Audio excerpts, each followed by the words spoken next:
Assalamualaikum warahmatullahi wabarakatuh. Dengan mata kuliah Ekonomi Internasional, pada hari ini kita akan mencoba untuk membahas 3 teori ya. Di antaranya adalah teori keunggulan mutlak, teori keunggulan komparatif, dan teori HO atau Hexer-Ohlins ya. Nah, yang pertama akan kita bahas adalah teori keunggulan mutlak. Jika Anda masih ingat dengan apa yang disampaikan minggu lalu ya, bahwa di teori ini salah satu negara harus memiliki keunggulan ya dalam bidang produksinya. Nah, artinya keunggulan di sini adalah seberapa besar negara tersebut dapat memproduksi suatu komoditas. Jika diperhatikan pada gambar berikut ini ada 2 negara ya, yang satu Indonesia dan satu India. Nah, di Indonesia untuk produksi berasnya 100 kg dan tekstil 40 meter ya. Kemudian India beras 30 kg dan tekstil 120 meter. Di sini kita bisa bandingkan mana negara yang memiliki keunggulan mutlak ya. Indonesia sendiri, karena Indonesia bisa memproduksi 100 kg, maka ketika dibandingkan dengan India yang hanya bisa memproduksi 30 kg, artinya Indonesia memiliki keunggulan mutlak. Sebaliknya, nah untuk produksi tekstil Indonesia hanya 40 meter dan India itu bisa mencapai 120 meter. Artinya India memiliki keunggulan mutlak di bidang tekstil. Nah, artinya di sini mulai muncul ya alasan untuk adanya perdagangan internasional.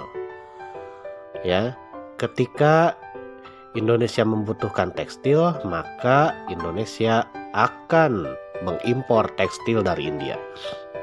Sedangkan India ya, karena dia tidak memiliki keunggulan di bidang beras, maka dia akan mengimpor beras dari Indonesia. Ya, tentu ada beberapa asumsi ya di antaranya, dan itu sudah kita bahas di minggu lalu. Ada beberapa asumsi yang berkaitan dengan keunggulan mutlak itu sendiri ya. Di antaranya adalah hanya melibatkan kedua negara. Lalu hanya melibatkan 2 komoditas ya, atau melibatkan komoditas yang sama antar kedua negara. Jadi kalau tadi dicontohkan ada beras dan tekstil ya kalau di Indonesia. Kemudian di India pun sama, ada beras dan tekstil. Nanti kita bandingkan siapa yang memiliki keunggulan mutlak. Asumsi lain adalah faktor produksinya sama ya. Jadi untuk memproduksi satu satuan barang itu unit produksi faktor produksinya sama seperti itu ya. Nah, misalkan tenaga kerja, dengan tenaga kerja yang sama, siapa yang lebih unggul untuk misalnya memproduksi lebih banyak barang, contohnya seperti itu ya. Oke, sebelum kita bahas keunggulan komparatif ya, kita akan lihat dulu nih. Kalau tadi ya di tabel yang pertama itu kan kalian bisa lihat ya.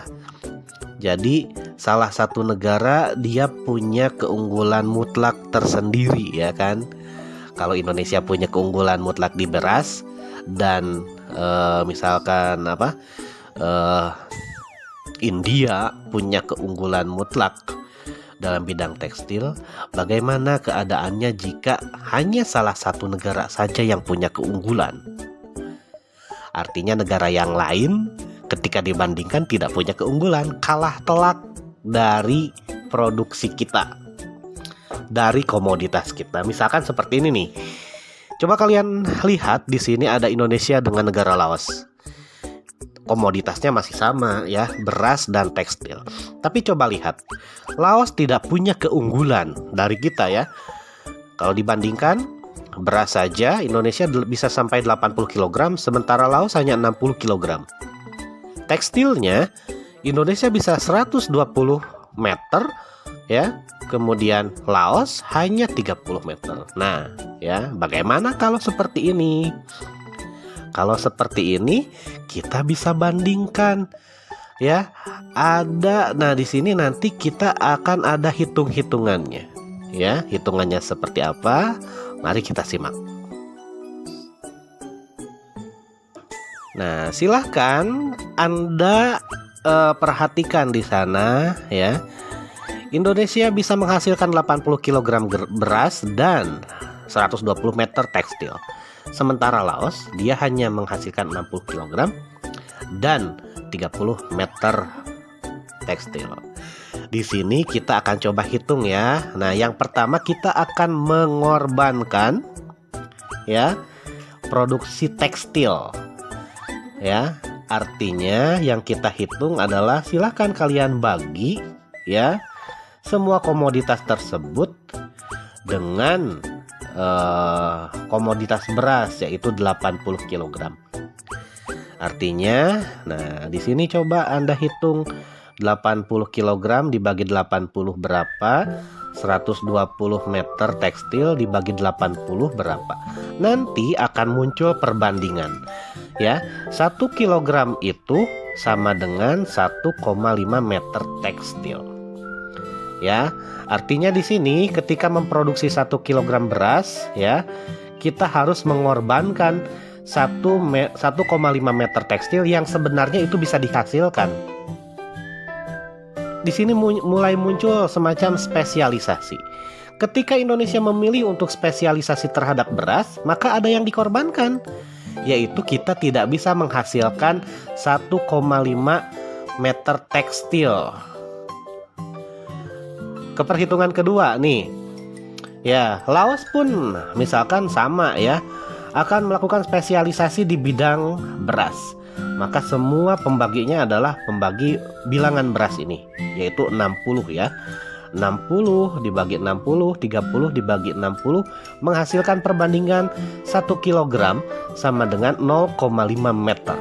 Artinya ketika kita melakukan spesialisasi pada bidang beras ya, Laos melakukan spesialisasi pada bidang beras, maka dia akan mengorbankan 0,5 meter tekstil yang sebetulnya itu bisa dihasilkan oleh Laos. Ya, kalau kita lakukan spesialisasi beras. Tapi kita coba hitung lagi ya. Kita coba hitung lagi ketika kita melakukan spesialisasi pada bidang tekstil. Karena kita lakukan spesialisasi di bidang tekstil, maka pembaginya adalah bilangan tekstil. Artinya 120 meter dibagi 120 ya. Beras pun sama dibagi dengan bilangan tekstil ini.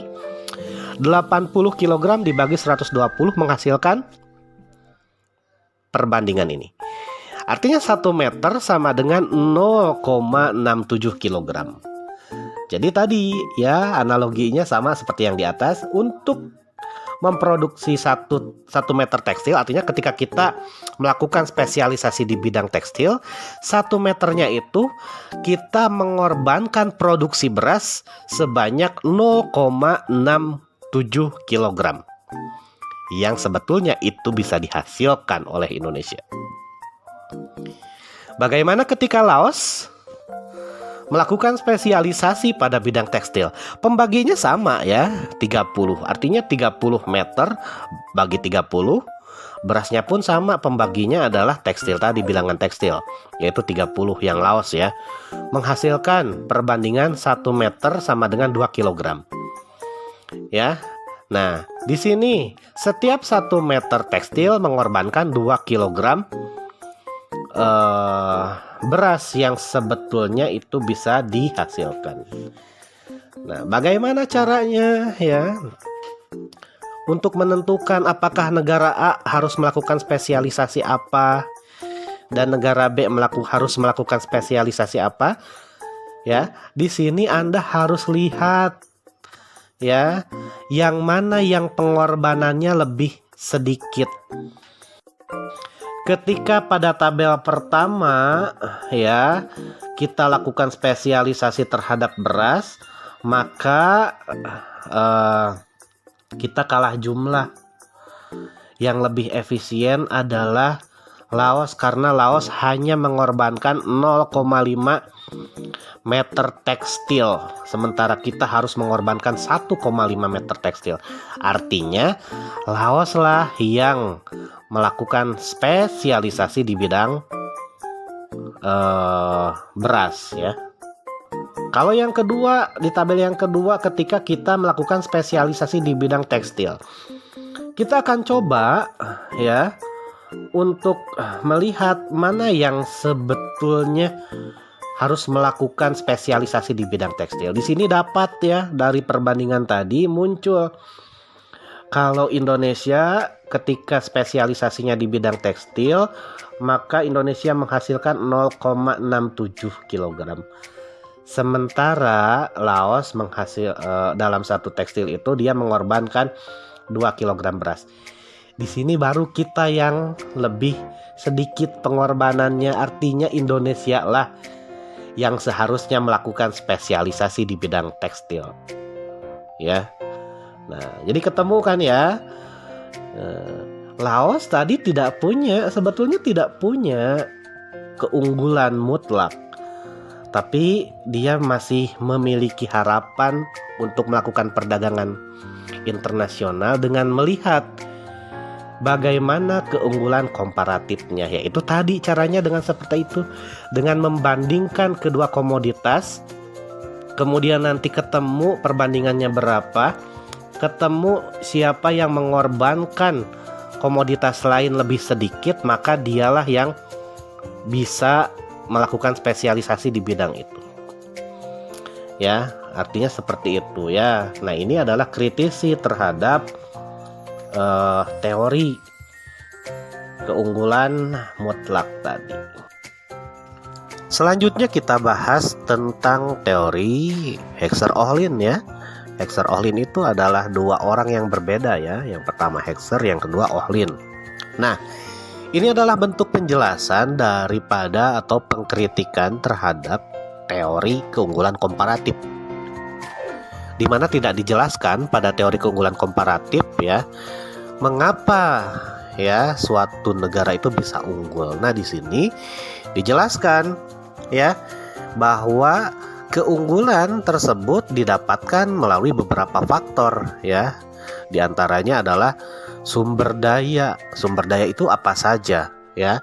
Sumber daya alam, sumber daya manusia, dan sumber daya modal. Di sini juga melihat efisiensinya bagaimana sehingga nanti barang yang dihasilkan lebih murah dibandingkan dengan negara yang lainnya. Oke. Teori klasik comparative advantage ya menjelaskan, atau kita tadi menyebutnya sebagai teori keunggulan komparatif ya. Di sana menjelaskan bahwa perdagangan internasional dapat terjadi karena perbedaan dalam produktivitasnya ya, dalam faktor produksinya yang secara eksplisit. Eksplisit ini apa? Eksplisit ini secara tidak langsung dikatakan ya. Artinya adalah bahwa pada teori pertama tidak disebutkan ya mengapa suatu negara punya produktivitas lebih dibandingkan negara yang lain. Pada teori Ohlins ya, atau Hecker-Ohlins atau HO, nah di sini penyebabnya dapat dilihat ya melalui apa? Yaitu melalui proporsinya atau jumlahnya. Jumlah apa? Jumlah faktor produksi yang dimiliki atau endowment factor ya, yang dimiliki oleh masing-masing negara, sehingga selanjutnya menyebabkan terjadinya perbedaan harga barang yang dihasilkan. Kalau merujuk pada perkataan yang tadi adalah sejauh mana suatu negara bisa memproduksi lebih murah dibandingkan dengan negara yang lainnya. Selanjutnya, negara yang punya spesialisasi artinya dia akan ekspor barang itu ke luar negeri. Ya, sementara untuk barang-barang yang dirasa tidak bisa dihasilkan di dalam negeri ya, karena alasan lebih mahal, misalkan ketika diproduksi di dalam negeri, maka negara tersebut akan mengimpor dari negara lain. Jadi bisa dipahami ya Nah, kalau keunggulan mutlak itu terjadi karena ada salah satu negara yang memiliki keunggulan. Kalau keunggulan komparatif, misalkan ada salah satu negara yang sama sekali tidak punya keunggulan, selamanya dia akan menjadi importir terus. Ya, ketika kondisinya demikian, maka yang diberlakukan adalah teori keunggulan komparatif. Dan yang ketiga ini, teori HO atau Hacker-Ohlins, adalah perbaikan dari teori keunggulan komparatif tersebut, hingga nanti ketemu negara mana sih sebetulnya yang bisa produksi lebih murah. Maka tentu negara yang bisa produksi lebih murah tersebut, dia akan melakukan spesialisasi di bidang komoditas tersebut. Saya rasa sekian ya. Sampai jumpa minggu depan. Assalamualaikum warahmatullahi wabarakatuh.